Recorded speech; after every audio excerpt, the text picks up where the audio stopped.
कहानी के शुरू में हम एक गाड़ी को देखते हैं जिसमें रेडियो पर बताया जा रहा था कि गवर्नमेंट के पास रिसोर्सेज जराए बहुत कम है, यानी कि शहर में खाने पीने की किल्लत बढ़ गई थी। तो इसलिए उन्हें बच्चों और उन औरतों को जो माँ बनने वाली हैं उन्हें मारने का कदम उठाना पड़ा ताकि और पॉपुलेशन आबादी न बढ़ सके। फिर हमें उसी गाड़ी से आदमी निकलता हुआ दिखाया जाता है जो बहुत से लोगों को इस जगह पर लेकर आया था। उन्हीं लोगों में एक कपल था, मिया नाम की लड़की अपने हस्बैंड के साथ थी। ये सब लोग अभी कंटेनर में बैठ जाते हैं। कंटेनर में एक औरत अपने टैब पर खबर देखती है कि गवर्नमेंट यहाँ पर खाने की कमी की वजह से बच्चों और माँ बनने वाली औरतें मार रही है। ये सब देखने के बाद मिया बहुत उदास हो जाती है क्योंकि वो भी माँ बनने वाली थी। इसलिए मिया और उसका हस्बैंड जिसका नाम निको होता है वो दोनों कंटेनर में बैठकर इस शहर को छोड़कर जा रहे थे। निको बैठकर मिया से बातें करता है और साथ ही वो उसे एक चॉकलेट भी देता है। कहता है कि इसे तुम तब खाना जब हम अपना सफर खत्म करेंगे और दूसरे मुल्क पहुँच जाएंगे जहाँ पर हम अपने बच्चे के साथ बहुत खुश रहने वाले हैं। मिया दरअसल इस बच्चे से पहले मिया की एक और बेटी भी थी जिसको यहाँ की पुलिस ने मार दिया था। अब इनकी बातों के बीच कंटेनर का दरवाजा बजने लगता है। जब निको देखने जाता है तो एकदम से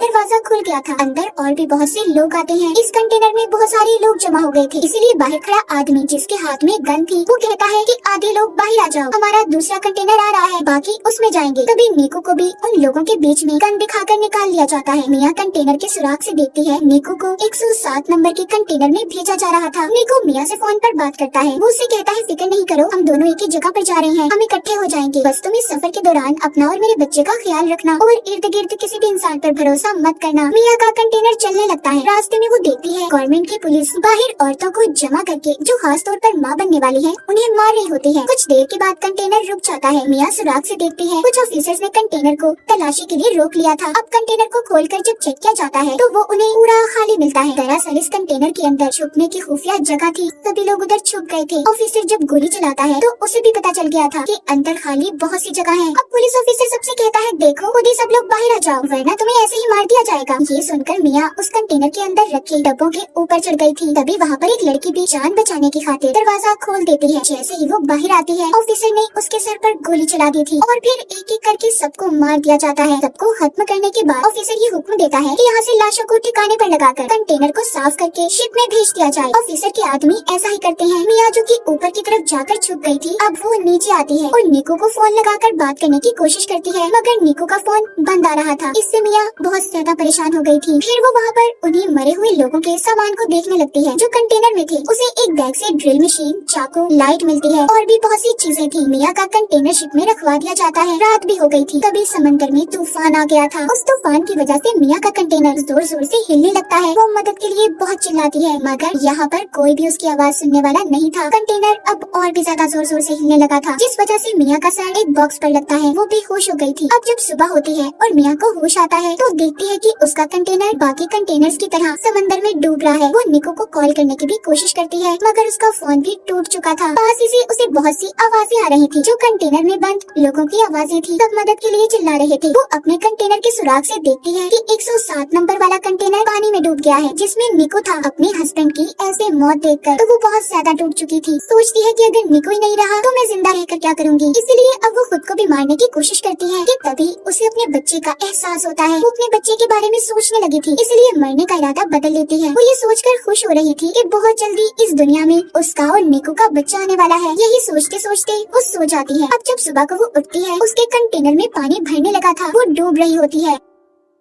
पानी से निकलने की कोशिश करती है मगर नहीं निकल पाती। तभी उसकी आँख खुल गई थी। इसका मतलब ये सिर्फ उसका एक सपना था। अब वो कंटेनर में रखे बॉक्सेस को देखती है जिसमें से उसे बहुत सारे प्लास्टिक के डब्बे मिले थे। वो उन प्लास्टिक का इस्तेमाल करके सबसे पहले कंटेनर के सुराखों को बंद करती है जिसमें से पानी आ रहा था। साथ ही वहाँ से मिले और भी सामान को इस्तेमाल करती है। उसने कंटेनर को अपने रहने के लायक बना लिया था। अगले दिन मिया का फोन बजता है जो कि निको का था। वो उसे बताता है कि मुझे 107 नंबर वाले डब्बे से निकाल लिया गया था, तुम फिक्र नहीं करो मिया, मैं जिंदा हूँ। मिया उसे अपने बारे में बताती है। कहती है निको मैं कंटेनर में फंसी हुई हूँ जो समंदर के बीचों बीच है। वो फोन पर कहता है फिक्र नहीं करो, मैं तुम्हें ढूंढ लूंगा, बस तुम अपना और बच्चे का ख्याल रखना। हम क्योंकि पहले ही गवर्नमेंट की वजह से अपनी बेटी को खो चुके हैं। मिया निको से बात कर थोड़ा सुकून में आ गई थी कि वो जिंदा है। अब वो कंटेनर में लोगों का बचा हुआ खाना तलाश करती है और उसे बहुत ही संभाल कर इस्तेमाल कर रही थी। एक रात फिर से समंदर में तूफान आ जाता है। मिया बहुत ज्यादा घबरा गई थी। तभी उसे दर्द महसूस होता है और उसका बच्चा कंटेनर में ही पानी के अंदर पैदा हो गया था। उसने इस तकलीफ को को बिल्कुल अकेली बर्दाश्त किया। मिया की हाँ बेटी हुई थी जिसे देखकर वो बहुत खुश होती है। उसने उसे अपने गले लगा लिया था। वो अपने बेटे का बहुत ख्याल रखती है। आहिस्ता आहिस्ता मिया भी ठीक हो गई थी, मगर अब उसके पास पड़ा खाना भी खत्म होने लगा था। वो सोचती है कि आखिर कब तक वो ऐसे ही इस कंटेनर में बंद रहेगी। तभी उसे अपने सामने पड़ी ड्रिल मशीन नजर आती है। ये उस मशीन को लेकर कंटेनर के ऊपर रास्ता बनाने की कोशिश करती है। तभी इसकी बेटी भी रोने लगी थी। ये नीचे आती है और अपनी बेटी को संभालती है। अगले दिन फिर से ये रास्ता बनाने का काम करती है, मगर अब ड्रिल मशीन भी बंद हो गई थी। मिया ने गुस्से में उस मशीन को फेंक दिया था। तब इसे चाकू नजर आता है। ये अब उस चाकू का इस्तेमाल करती है, मगर चाकू भी टूट गया था। मिया देखते हैं कि उसके पास अपना पीने के लिए पानी बचा था और न खाने के लिए खाना। उसकी हालत बहुत ज्यादा खराब थी। वो बेहोश हो जाती है। उसे अपनी बेहोशी की हालत में अपनी बेटी नजर आती है जिसको गवर्नमेंट ने मार दिया था। उसे अपने पास निकू भी महसूस होता है जो उससे बस यही कह रहा था, मिया इसमें तुम्हारी कोई गलती नहीं, तुमने हर कोशिश की।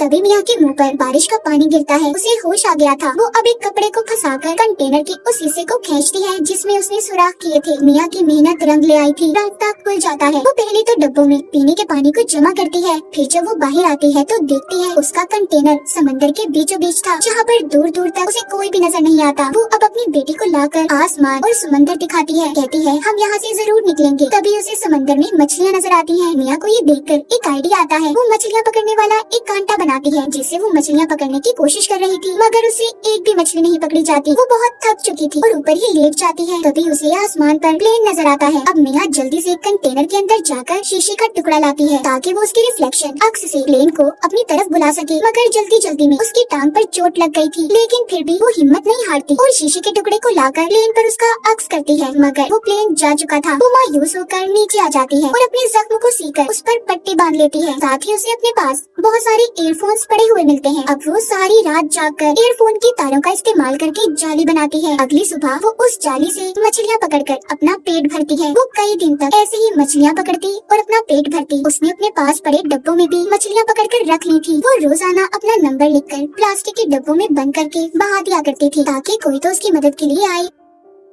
एक रात उसे निकू का फोन आता है जो कहता है मिया मुझे माफ कर दो, मैं तुम्हें बचाने नहीं आ सका। हमारे कंटेनर को पुलिस ने पकड़ लिया है, मुझे गोली लगी है। मिया कहती है निकू हमारी बेटी हुई है जो बिल्कुल तुम्हारी जैसी है। वो उसे अपनी बेटी की आवाज भी सुनवाती है कि तभी उसका फोन बंद हो गया था। मिया बहुत रोती है और कंटेनर के ऊपर ही सो गई थी। ऐसे ही उसे कंटेनर में रहते 32 दिन गुजर जाते हैं। कंटेनर में जितना भी सामान था सब मिया ने इस्तेमाल कर लिया था जो जो उसके काम आ सकता था। अब वो कंटेनर के ऊपर डब्बों का इस्तेमाल करके एक छोटी सी कश्ती बनाती है जिसमें उसने अपनी बेटी को लिटा दिया था और मछलियाँ जमा करती है कि तभी उसे एक परिंदा नजर आता है जिसे देखकर वो सोचती है कि आसपास जरूर कहीं खुशकी होगी। थोड़ी देर में रात भी हो जाती है। मिया के कंटेनर में पानी भरने लगा था। उसकी बेटी की तस्वीर कंटेनर में गिर गई थी। मिया जब उसे लेने जाती है तो उसका पाँव रस्सी में फंस गया था। तभी ऊपर से उसकी बेटी की छोटी कश्ती पानी में बह गई थी। मिया किसी तरह अपने पाँव को जैसे तैसे छुड़वाकर बाहर आती है, मगर अब उसे अपनी बेटी कहीं पर नजर नहीं आती। वो पागलों की तरह उसे यहाँ वहाँ ढूंढ रही थी, मगर वो उसे कहीं पर भी नहीं मिलती। दूसरी तरफ मिया की बेटी के पास एक बहुत बड़ी व्हेल मछली आती है जो उस पर पानी गिराती है। तो मिया की बेटी रोने लगी थी। मिया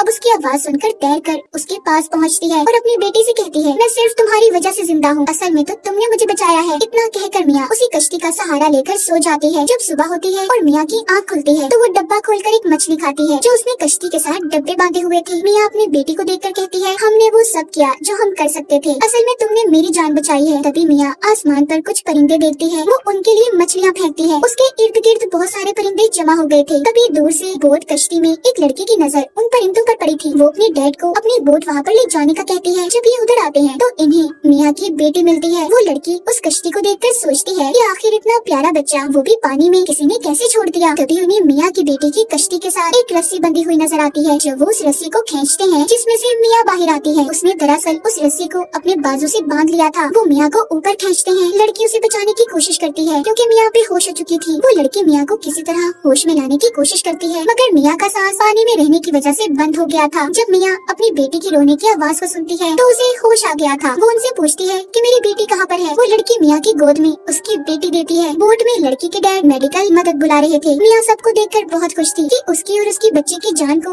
इन लोगों ने बचा लिया। वो अपनी नई जिंदगी के बारे में सोचकर रोने लगती है। मिया ने बहुत सी मुसीबतों का सामना किया था, आखिरकार उसने अपनी और अपनी बेटी की जान को बचा लिया। माँ बनने की ताकत ने उससे हर वो काम करवाया जिसके बारे में उसने कभी सोचा भी नहीं था। उसने एक बहादुर लड़की की तरह कंटेनर में बहुत से दिन गुजारे। मिया की इसी बहादुरी को दिखाते हुए इस फिल्म की